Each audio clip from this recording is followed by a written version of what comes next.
नमस्कार, स्वागत आहे आपलं शीर्ष कॉर्नरमध्ये। आज आपण थंडीसाठी स्पेशल असे डिंकाचे लाडू बनवणार आहेत। तर चला रेसिपीला सुरुवात करूया। इथं 3 वाटी सुक्क खिसलेलं खोबरं घेतलेलं आहे, अर्धी वाटी काजू, अर्धी वाटी बदाम, तुम्ही आवडीनुसार कमी जास्त करू शकताय। पाऊण वाटी गव्हाचं पीठ घेतलेलं आहे बाइंडिंगसाठी, 1 वाटी खारीक पावडर घेतलेली आहे, अर्धी वाटी डिंक आणि अर्धी वाटी तीळ घेतलेले आहेत। त्याचबरोबर आपण एक वाटी गूळ पण घेतलेला आहे। इथे दाखवलेलं नाही आहे, परंतु 1 वाटी गूळ घेतलेला आहे आणि तुपाचा पण आपल्याला लागेल तसा वापर करणार आहे। एक मोठा चमचा इथं खसखस घेतलेले आहे, सुंठ पावडर, पिस्ता आणि बेदाणे घेतलेले आहेत। तर आता आपण हे सुरुवातीला खसखस भाजून घेऊया। तर ज्यावेळी आपली कढई जास्त तापलेली नसते त्यावेळेस आपल्याला खसखस आणि तीळ हे भाजून घ्यायचे आहेत, कारण ते लगेच भाजले जातात। अर्धा ते 1 मिनिटात आपली खसखस ही भाजून झालेली आहे। आता आपण तीळ भाजून घेऊया। तीळ पण लगेच भाजले जातात, त्यामुळे अगदी काही सेकंदामध्येच हे तडतडायला सुरुवात होते। इथं आता आपले तीळ पण भाजून झालेले आहेत, काढून घेऊया आणि खोबरं भाजून घेऊया। तर खोबरं भाजताना आपल्याला ते तुपाचा वगैरे वापर करायचा नाही, तर कोरडंच चांगलं कुरकुरीत होईपर्यंत भाजून घ्यायचं आहे। कलर वगैरे चेंज झाला तरी चालेल, परंतु अगदी मस्त कुरकुरीत असं करायचे आहेत। तर गॅसची फ्लेम लोच ठेवलेली आहे, कारण गॅसची फ्लेम जर जास्त असेल तर खोबरं हे लगेच करपलं जातं, त्यामुळे लो फ्लेमवरती आपल्याला खोबरं हे भाजून घ्यायचं आहे।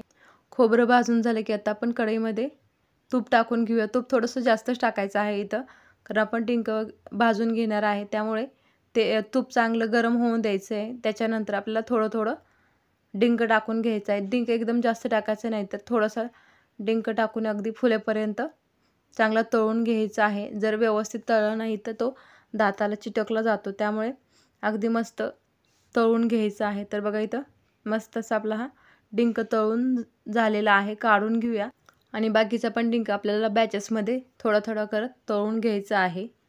तर बघा इथं सर्व डिंक तळून झालेला आहे। आता आपण बदाम भाजून घेऊया। तर बदाम भाजताना अगदी 2 ते 3 मिनिटं फक्त भाजायचे, जास्त भाजायची गरज नाही। तर 1-2 मिनिटं झाल्यानंतर काढून घेऊया आणि त्याच्यामध्ये काजू टाकायचे आहेत। काजू बदाम हे तुम्ही तुमच्या आवडीनुसार कमी जास्त करू शकता किंवा नाही टाकले तरीही चालेल। काजू थोडे भाजले की आपण त्याच्यामध्ये पिस्ता आणि बेदाणे टाकून घेऊया, त्यामुळे एकत्र असे व्यवस्थित भाजले जातील, सेपरेट भाजण्याची गरज नाही। तर इथं आपण 1 ते 2 मिनिटं हलवून घेऊया आणि काढून घ्यायचं आहे। त्याच्यानंतर आपण खारीक पावडर चांगली व्यवस्थित अशी भाजून घ्यायची आहे। तर इथं आपण थोडंसं तूप टाकलेलं आहे, तुपामध्ये चांगली 2 ते 3 मिनिटच फक्त आपल्याला खारीक ही भाजून घ्यायची, जास्त वेळ भाजायची गरज नाही। पावडर असल्यामुळे ती लगेच भाजली जाते।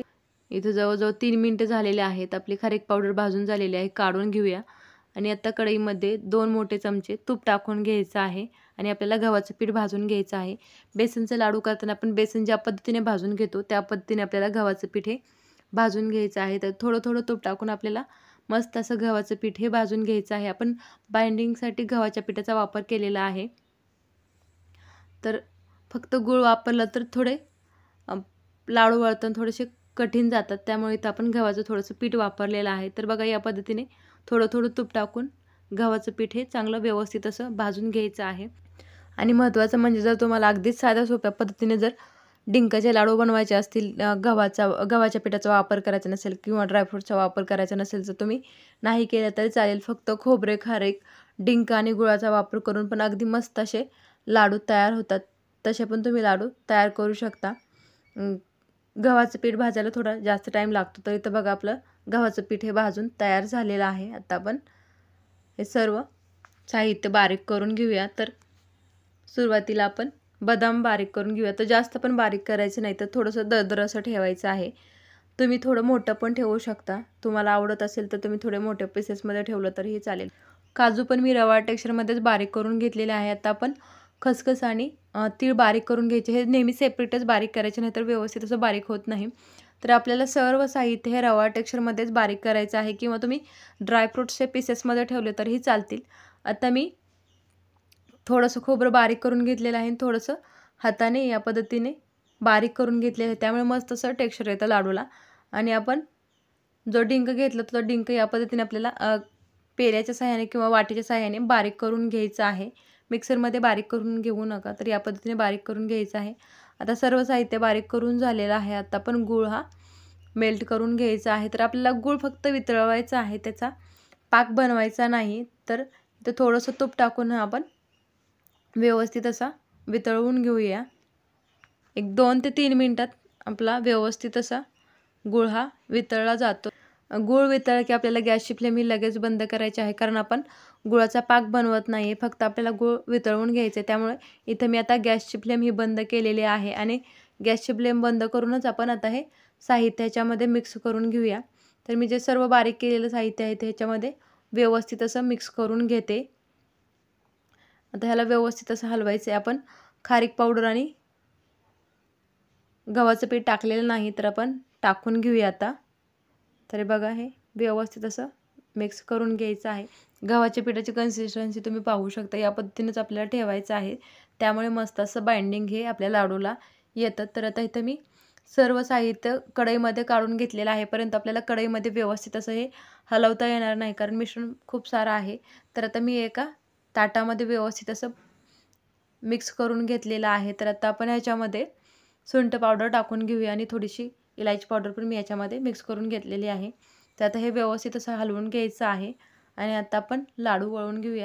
लाडूची साईज तुम्ही तुमच्या आवडीनुसार कमी जास्त करू शकता. तर मी तर एका मुठीमध्ये जेवढं मिश्रण बसेल तेवढाच एक लाडू तयार केलेला आहे. तर बघा या पद्धतीने आपण लाडू तयार करून घेऊया आणि वळायला पण खूप हलका जातो, जास्त जड जात नाही आहे. तर बघा या पद्धतीने दुसऱ्यांदा पण याच पद्धतीने एक मूठ घ्यायची आणि लाडू या पद्धतीने वळून घ्यायचा आहे. दोन्ही हातांनी लाडू वळले तरी चालतील, परंतु मला एका हाताने इझी जातं, त्यामुळे मी एका हाताने हा लाडू वळून घेते. तर अगदी मस्त असं बाइंडिंग येते आणि छान असे आपले लाडू तयार झालेले आहेत. तर थंडीच्या दिवसामध्ये ज्यांना सांधेदुखी, कंबरदुखीचा त्रास असतो त्यांनी आवश्यक या पद्धतीचे लाडू तयार करून दररोज खायला पाहिजेत. तर बघा इथं आपण या पद्धतीने सर्व लाडू तयार करून घेतलेले आहेत. आपण घेतलेल्या साहित्यामध्ये जवळजवळ 35 ते 40 लाडू तयार झालेले आहेत. जर तुम्हाला काजू बदामाचे मोठे पीसेस आवडत असतील तर तुम्ही करू शकता, त्यामुळे लाडूला अगदी मस्त असं टेक्स्चर येतं. तर इथं बघा एक लाडू फोडून पण दाखवलेला आहे. छान असा लाडू तयार झालेला आहे आणि त्याचबरोबर टेस्टला पण खूप छान असा लाडू लागतो. त्यामुळे तुम्ही नक्की घरी ट्राय करून बघा आणि जर रेसिपी तुम्हाला आवडली असेल तर लाईक करा, शेअर करा, सबस्क्राईब करा आणि त्यापुढील बेल आयकॉनला प्रेस करा. Thanks for watching.